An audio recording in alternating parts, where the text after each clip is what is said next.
Hello everyone, मैं हूं कृष्णा। आज के इस वीडियो में हम लोग डिस्कस करेंगे आर्टिकल 16 ऑफ इंडियन कॉन्स्टिट्यूशन के ऊपर। तो आर्टिकल 14, 15, 16 ये तीनों ही इक्वालिटी की बात करते हैं। तो ये जानना हमारे लिए ज़रूरी है कि इन तीनों में डिफरेंस क्या है। तो जो हमारा आर्टिकल 14 है वो इसको सबसे वाइडेस्ट टर्म में डिस्क्राइब करता है इक्वालिटी को रूल ऑफ लॉ के कॉन्सेप्ट में।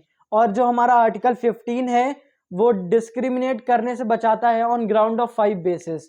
और जो हमारा आर्टिकल 16 है इसके खाली दो फैक्टर हैं जो कि अपॉर्चुनिटी एंड अपॉइंटमेंट। इन दोनों की बेसिस पर जो भी डिस्क्रिमिनेशन और जो भी हमें अपलिफ्ट करने के लिए रिजर्वेशन देने हैं उन सब की बात करता है।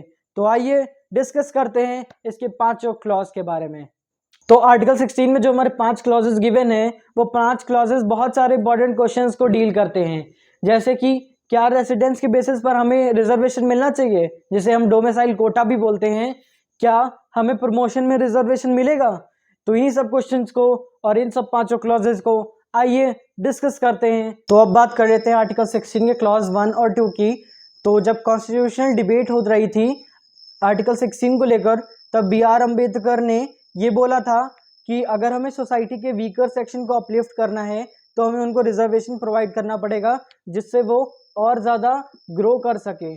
और उन्होंने बताया कि इक्वालिटी का सही मतलब ये होता है कि हम जितनी भी सोसाइटी में डिफ़िकल्टीज़ हैं उनको रिमूव कर दें और जो हमारी बहुत सारी अपॉर्चुनिटीज़ हैं उनको हम सोसाइटी में ऐड कर दें। Article 16 is only applicable to the citizen of India. Article 16(1) says there shall be equality of opportunities in every state related to employment and appointment. तो एक स्टेट में जितनी भी वैकेंसीज होंगी अपॉइंटमेंट और एम्प्लॉयमेंट में, उसमें कोई भी डिस्क्रिमिनेशन नहीं होगा। ये आर्टिकल 16(1)(a) हमारा कहता है। तो अब बात कर लेते हैं आर्टिकल 16(2) के ऊपर। आर्टिकल 16 में जो सारे ग्राउंड्स प्रेजेंट हैं वो बेसिकली जो हमने आर्टिकल 15 में पढ़े थे वही हैं, सिवाय जो डिसेंट प्लेस ऑफ बर्थ है और रेसिडेंस, ये दोनों ग्राउंड छोड़कर बाकी सब आर्टिकल 15 वाले हैं। तो ये बात करता है पूरा सेक्शन या सब क्लॉज कि इन सातों ग्राउंड के बेसिस पर अगर कोई भी डिस्क्रिमिनेशन हो रहा है तो वो वॉइड होगा।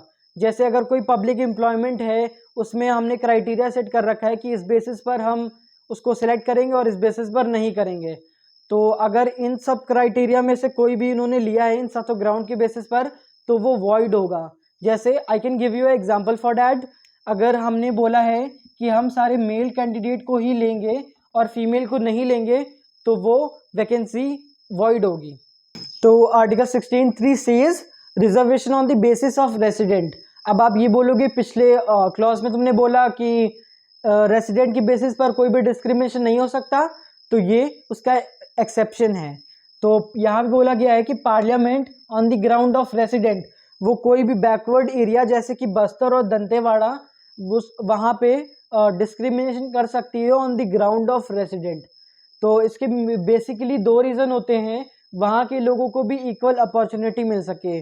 जैसे आने वाले टाइम से उन लोगों को बहुत ज़्यादा लो अपॉर्चुनिटी मिली है तो वो डेवलप नहीं हो सके हैं टाइम के साथ साथ, तो उनको इक्वल अपॉर्चुनिटी मिल सके और उनका स्पीडी डेवलपमेंट हो सके, तो उस एरिया का डेवलपमेंट स्पीड या एक्सीलरेट हो जाए। इस वजह से हम डिस्क्रिमिनेट कर सकते हैं on the ground of resident. Article 16(4) ये बात करता है कि जो स्टेट के अंदर डिसएडवांटेज सेक्शन है उनकी इकोनॉमिक और सोशल प्रॉस्पेरिटी के लिए अगर स्टेट चाहे तो उनके लिए कुछ सीट रिजर्व कर सकता है इनके फेवर में। तो अब बात आ जाती है कि जो ये बैकवर्ड क्लासेस हैं उसमें कॉन्क्लूड कौन करेगा। तो बैकवर्ड क्लास में SC और ST वाली कास्ट आती हैं। तो अब बात कर लेते हैं इसकी सीलिंग लिमिट कितनी होगी। तो इसकी सीलिंग लिमिट है 50%।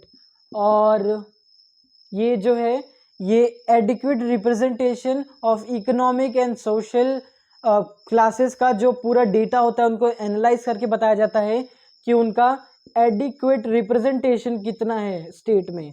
उस बेसिस पर हम बैकवर्ड क्लासेस को डिटरमिन करते हैं कि कौन सी कास्ट SC में आएंगी, कौन सी ST में आएंगी, कौन सी OBC में आएंगी।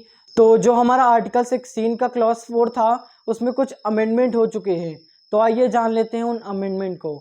तो पहला अमेंडमेंट जो हमारा हुआ है उसके दौरान हमारा क्लॉज 4 का सब पार्ट A ऐड हो गया है।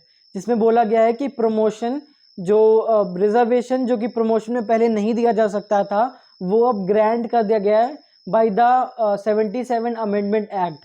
और दूसरा यहाँ पे क्लॉज 4 का बी पार्ट भी ऐड हो चुका है, जिसमें उन्होंने बोला है कि जो हमने प्रीवियस पार्ट में भी आपको बताया कि उसकी सीलिंग लिमिट 50% होगी, उसको यहाँ पे रिलैक्स कर दिया गया है, जो कि हुआ है 81st अमेंडमेंट एक्ट से।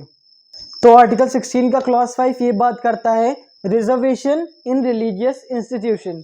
मतलब यहाँ पे वो ये बोलता है कि अगर कोई भी रिलीजियस इंस्टीट्यूशन है और उसके अंदर कोई भी ऑफिस है, अगर उसकी ये रिक्वायरमेंट है कि उन्हें एक पर्टिकुलर रिलीजन का बंदा रिक्रूट करना है, तो वो क्लॉज 1 और 2 के वायलेटिव नहीं होगा। आई होप आपको आर्टिकल 16 अच्छे से क्लियर हो गया होगा। अगर कोई भी डाउट है किसी भी क्लॉज को लेकर, feel free to comment down below, I will happy to help. और do subscribe to my YouTube channel and as well as like to this video. Till then, take care, bye bye.